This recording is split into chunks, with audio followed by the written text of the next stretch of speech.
Halo Sobat Sankar Studio, kembali lagi bersama kami. Bagaimana kabar kalian semua? Semoga selalu sehat dimanapun kalian berada.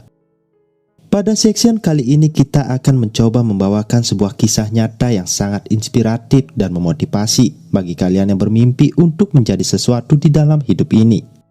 Kisah ini datang dari India, dari negara dengan populasi terbanyak kedua di dunia, yang dimana di India dipastikan terdapat banyak warga yang kaya dan juga banyak warga yang kekurangan.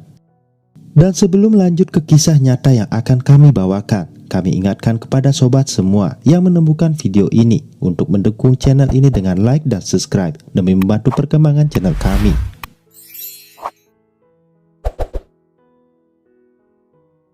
Kisah nyata ini dimulai di mana dulu pada tanggal 12 Desember tahun 1950 di daerah Mysore yang sekarang bernama Karnataka, Bangalore, lahir seorang bayi laki-laki di keluarga Maratha Kunbi.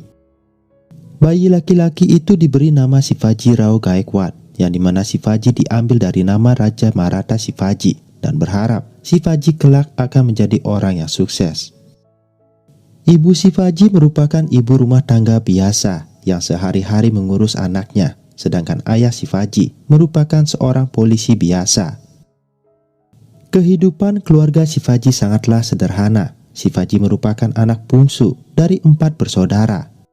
Shivaji mempunyai 2 orang kakak laki-laki yang bernama Satyanarayan Rao dan Nageswara Rao, sedangkan kakak perempuannya bernama Aswat Balubai. Dengan menjadi polisi biasa dan hanya mengandalkan gaji dari negara, kehidupan keluarga Shivaji semakin kekurangan setelah ayahnya pensiun dari polisi. Setelah ayah Shivaji pensiun tepatnya di tahun 1956, keluarga Shivaji pindah ke pinggiran kota Hanumantanagar di Bangalore untuk menghindari mahalnya kehidupan kota. Kehidupan Shivaji pun semakin sedih, di mana tepatnya setelah 3 tahun ayahnya pensiun, Shivaji harus kehilangan ibunya karena sakit. Shivaji kecil pun menjadi semakin kehilangan arah. Kenakalan dan malasnya rasa belajar membuat Shivaji hampir dikeluarkan dari sekolahnya, yang waktu itu baru sekolah dasar. Akan tetapi Shivaji mempunyai ketertarikan di dalam dunia olahraga seperti sepak bola maupun olahraga kriket. Saudaranya lalu memutuskan membawa Shivaji yang nakal itu ke sebuah biara Hindu yang didirikan oleh Ram Krishna.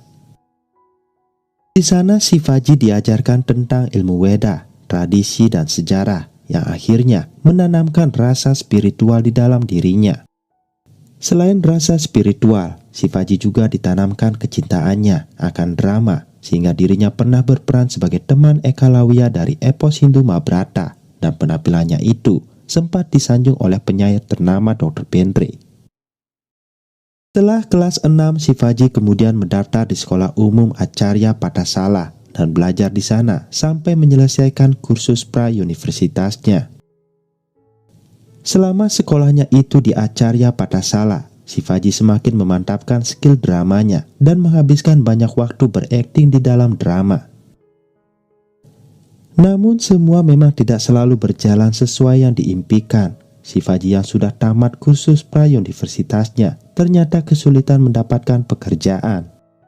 Dengan adanya tuntutan ekonomi yang harus dipenuhi, Shivaji pun mengambil semua pekerjaan, baik itu mulai dari kuli bangunan hingga menjadi seorang tukang kayu.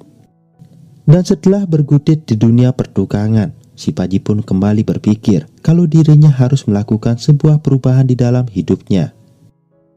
Shivaji muda kemudian kembali mencari kerja dan mendapatkan pekerjaan sebagai bus kondektor di sebuah transportasi besar di Bangalore.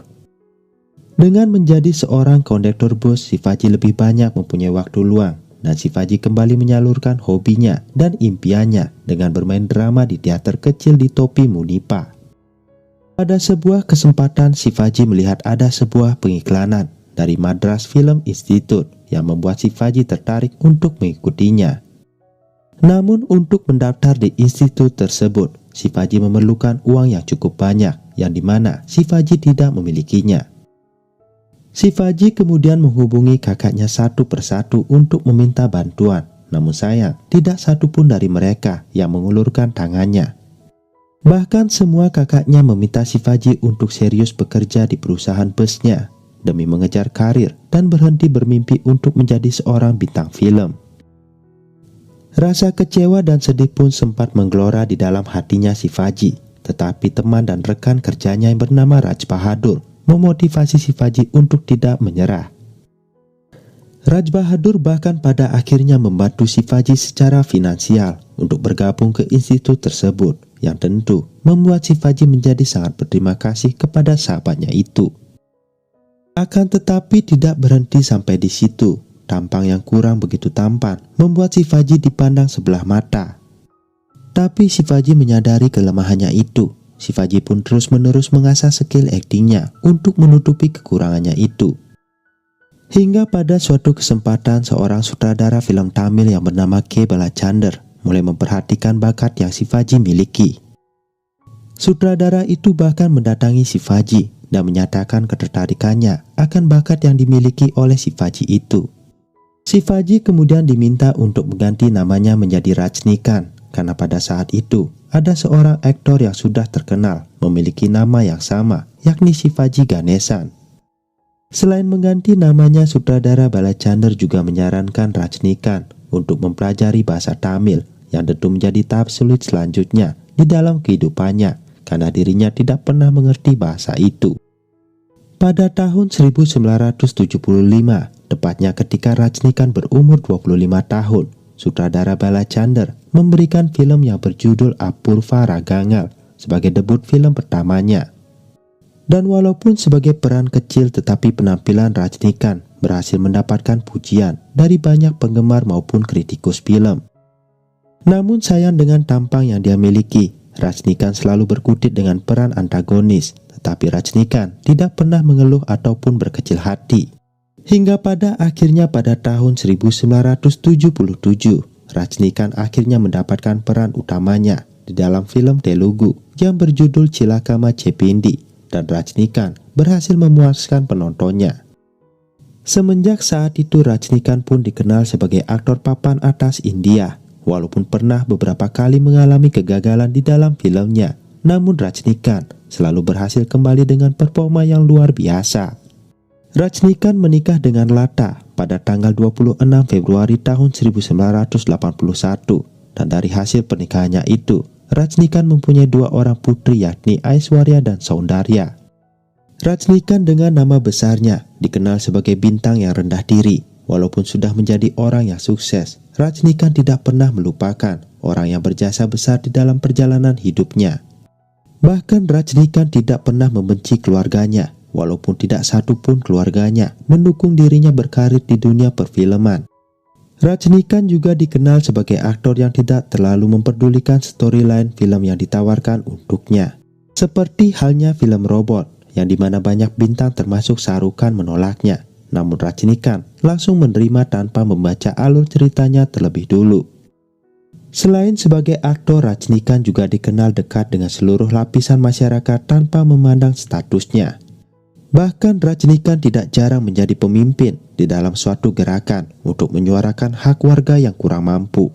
Dan oleh karena itu diketahui, Rajnikant dibuatkan patung di South India dan dipuja layaknya dewa oleh para pendukungnya. Rajnikant juga dikenal mempunyai kebiasaan yang unik, di mana Rajnikant tidak bertemu dengan orang setelah jam 9 malam dan selalu tiba di tempat syuting sebelum orang lain hadir di sana. Hingga kini Rajnikant dilaporkan memiliki kekayaan sekitar 55 juta dolar Amerika dan memiliki banyak award termasuk Padma Bhushan dan Padma Vibhushan sebagai penghargaan tertinggi kedua dan ketiga di negara India. Jadi begitulah kurang lebihnya perjalanan yang mungkin bisa menginspirasi kalian, para pendengar Zencast Channel. Semoga bisa memotivasi kalian untuk tidak pernah berkecil hati dan terus mengejar apa yang diimpikan. Dan terima kasih kami ucapkan kepada teman-teman semua sudah mendengarkan bagaimana perjalanan seorang tukang bangunan bisa menjadi salah satu orang berpengaruh dan sukses di India. Dan kami dari Zencast Studio pamit undur diri. Sukriya.